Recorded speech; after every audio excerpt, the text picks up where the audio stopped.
C'est donc ici que sont basés les 100 militaires du régiment des Hautes-Alpes qui ont rejoint la toute première force de réaction rapide de l'OTAN. Alors leur but, c'est d'être prêts si jamais la Russie décidait d'attaquer de ce côté de la frontière, une frontière avec l'Ukraine qui n'est qu'à une centaine de kilomètres d'ici. Alors pour cela, les militaires s'entraînent, se préparent à toutes les possibilités. Hier, nous avons pu les suivre au plus près lors d'un exercice grandeur nature. C'est un reportage réalisé avec Fabien Madi. Avant le départ, visualiser les positions de chacun est essentiel. Tous les déplacements sont répétés sur cette maquette à grande échelle. La réussite de la mission, c'est sur la rapidité d'exécution et la brutalité des feux. D'accord, l'ennemi face à nous est en force. Plus d'une centaine d'hommes participent à l'exercice, 57 véhicules au total. En avant, 30, début de mission. On s'avance un peu à gauche. Tu te mets derrière l'escouade. Lui doit avoir un œil sur tout. Le capitaine Cyril est au commandement. Aujourd'hui, les tirs se font à munitions réelles. Sur un temps de commandement comme ça, des manœuvres d'une telle ampleur, on en fait une ou deux, on n'en fait pas forcément beaucoup plus. C'est vraiment une grande chance que j'ai de pouvoir faire ça en plus en Roumanie avec mes mecs. Ouais. Le scénario prévoit toutes les difficultés possibles pendant un combat. Ici, ce sont 2 blessés à évacuer sans se faire toucher. J'ai pour mission actuellement de protéger l'ensemble de la Seine avec une bulle de 360 et ensuite de pouvoir escorter les blessés jusqu'à l'arrière à notre base. Dans le cadre de l'OTAN, l'exercice se fait entre alliés. Ces militaires belges se chargent des avions de chasse. Aucun obus ne doit être tiré à leur passage. Et les éclats peuvent monter jusqu'à 3000 mètres en altitude. Donc si eux ils font passer l'avion à ce moment-là, potentiellement je peux détruire un avion. En fait, il faut que tout soit coordonné pour que je sache quand moi je dois stopper, qu'ils viennent pour que l'avion vienne travailler, puis que je reprenne les tirs dans la foulée. Donc ça fait que lui, que ce soit aujourd'hui sur l'exercice ou durant un vrai conflit, en fait, il est tout le temps avec moi. Avec ces manœuvres, l'OTAN veut démontrer sa capacité à réagir vite et fort. En Roumanie, de tels exercices se multiplient tout au long des 650 km de frontière avec l'Ukraine. La Roumanie fait partie de l'OTAN depuis 2004. Alors ici, à Constanța, cité balnéaire du bord de la mer Noire, les habitants voient arriver depuis plusieurs mois les militaires par centaines. Est-ce inquiétant? Est-ce rassurant? Écoutez leurs réponses quand on leur demande si la guerre peut arriver jusqu'ici. Non, non, non toi. Non, non. La guerre ne viendra pas jusqu'ici. Grâce à l'OTAN? Oui, oui, nous savons que l'OTAN nous aide.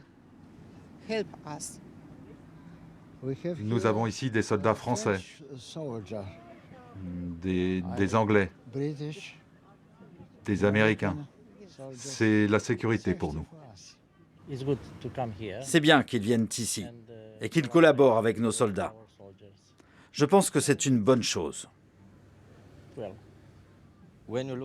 Quand on regarde une carte, on se dit que la Russie, c'est si grand. On se dit, oh non, mon Dieu, la Russie arrive. Mais c'est pas vraiment ça. L'Amérique, c'est grand aussi. Et je suis sûr qu'ils sont bien mieux préparés que Poutine. Donc je pense que ça va finir. Espérons en tout cas que ça finisse, parce que si ça s'étend à d'autres pays, alors ce sera une nouvelle guerre mondiale, et ça on n'en veut vraiment pas. Nous vous emmenons maintenant au cœur de ce dispositif, ici, au centre des opérations, avec le colonel Minguet. Bonjour, donc vous commandez les forces françaises en Roumanie. On le voit ici, vous surveillez de très près ce qui se passe en Ukraine. Est-ce que, de ce côté, la menace a évolué depuis votre arrivée? Est-ce qu'elle a diminué? On regarde effectivement ce qui se passe de l'autre côté de la frontière. On n'est pas directement impliqué, mais on est concerné. Depuis la réorientation des forces russes sur le Donbass, donc sur les oblasts de l'Est, la menace peut apparemment est moins perceptible, si vous voulez. Mais il y a des zones de fort intérêt. Vous savez, alors nous on est ici à Constanța au bord de la mer Noire. Il y a cette partie de Transnistrie qui n'est pas très loin, qui est de l'autre côté de la Moldavie où il y a des forces russes. Et puis il y a cette fameuse île aux serpents, si vous voyez, on est à 150 km de cette île-là, où il n'y a pas une semaine où des affrontements, soit par missiles, soit par occupation terrestre de cette île, ne se passent. Donc on est effectivement très attentif sur ce qui se passe de l'autre côté. La menace est un peu moins perceptible, mais elle est toujours là. Comment va évoluer la présence française ici? Alors, le bataillon que je commande a été projeté en 3-4 jours, juste après le 24 février. Progressivement, ce bataillon va tenir un rôle beaucoup plus pérenne.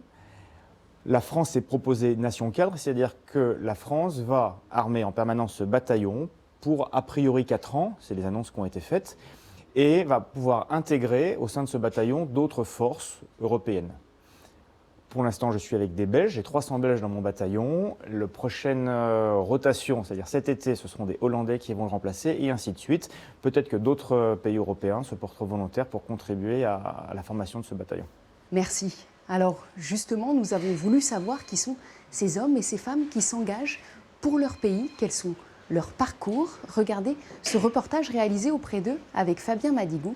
Les profils sont très variés. Meryl était serveuse en restauration avant de s'engager dans l'armée. Aujourd'hui, opératrice radio, elle permet aux soldats de communiquer sur le terrain. Autant dire que c'est un changement complet de métier et c'est ça justement qui m'a plu et qui m'a donné l'envie de rentrer à l'armée. C'est qu'on peut rentrer à l'armée même si on n'a aucun acquis sur le métier qu'on veut faire. Et puis on voyage vraiment dans des pays où on n'aurait jamais pensé. Moi, j'aurais jamais pensé venir en Roumanie. Donc c'est vraiment un côté qui est super avec l'armée. C'est qu'on ne sait jamais où on va partir et ça, c'est exceptionnel. Avec son escadron, elle passe 3 semaines sur ce camp d'entraînement. Le confort reste sommaire, mais dormir sous la tente pendant des mois est loin d'être un obstacle pour cette native du Vaucluse. J'adore justement ce côté terrain un peu qui casse la routine, qui nous permet un peu de nous dépasser et tout ça, de nous mettre dans des situations où on est hors du confort et là on peut compter sur les autres, sur nos amis, sur nos collègues de travail pour justement continuer à bien vivre la mission et à être dans des bonnes optiques pour continuer la suite des événements qui peuvent se passer. Sur son véhicule blindé, Jessie, lui, ne laisse rien au hasard. À Gap, il n'avait eu que quelques jours pour préparer son départ et dire au revoir à ses 3 enfants. C'est pour eux qu'il a fait ce dessin. Mes enfants adorent les dinosaures, donc forcément, je suis toujours un peu attaché même si je suis loin d'eux. Et en fait, à chaque fois que je passe devant eux, devant lui, je pense à eux. La carrière de militaire a toujours été pour lui une évidence. Alors moi, je suis engagé depuis 9 ans et demi. Moi, je me suis engagé directement dans l'armée par plaisir et surtout pour mon pays également. Il faut suivre la lignée de ses ancêtres. C'est super important de garder les traditions. Et c'est pour ça, défenseur de la France, voilà. Lui aussi n'a pas hésité à s'engager très jeune. À seulement 19 ans, Aurélien opère aux côtés de soldats expérimentés dans le huis clos de ce blindé. Son tout premier départ à l'étranger était forcément source d'émotion. Surtout de la fierté, parce que se dire qu'on est les premiers envoyés sur ce théâtre-là, il y a beaucoup de fierté, mais surtout de se dire que sur la peur, il y a toujours une part de peur, mais au final, ça se passe bien en fait. On reste concentré. Aurélien a encore beaucoup à voir, mais comme tous ici, il sait qu'il peut désormais compter sur ses frères d'armes pour apprendre. Alors nous sommes de retour au camp pour évoquer le matériel qui permet aux soldats de se prémunir contre le risque dont on parle le plus dans ce conflit, c'est le risque nucléaire. Bonjour. Bonjour. Caporal-chef Damien, donc vous êtes maintenancier pour tout ce qui est NRBC, voilà. Nucléaire, Radiologique, biologique, chimique. De quoi disposent les soldats pour se protéger? Alors ils disposent de moyens de détection nucléaire et de moyens de détection chimique. Voilà. Tout ce qui est ici, c'est un moyen individuel, c'est-à-dire c'est tout ce que le combattant aura dans sa musette. Il est prêt à partir avec Prêt ça à partir, c'est-à-dire il aura un ANP, des cartouches filtrantes, un moyen pour boire ou manger, moyen de détection chimique qui collera sur ses vestes, des gants poudreurs, de moyens de décontamination rapide, et en protection il aura un pantalon, une veste, une paire de chaussettes carbonées et une paire de gants de protection. Merci beaucoup pour toutes ces précisions. Alors ici, bien sûr, personne ne souhaite avoir à se servir un jour de tout cet équipement. C'est le pari de cette force dissuasive, éviter le pire. Nos soldats haut alpins, eux, rentreront d'ici cet été.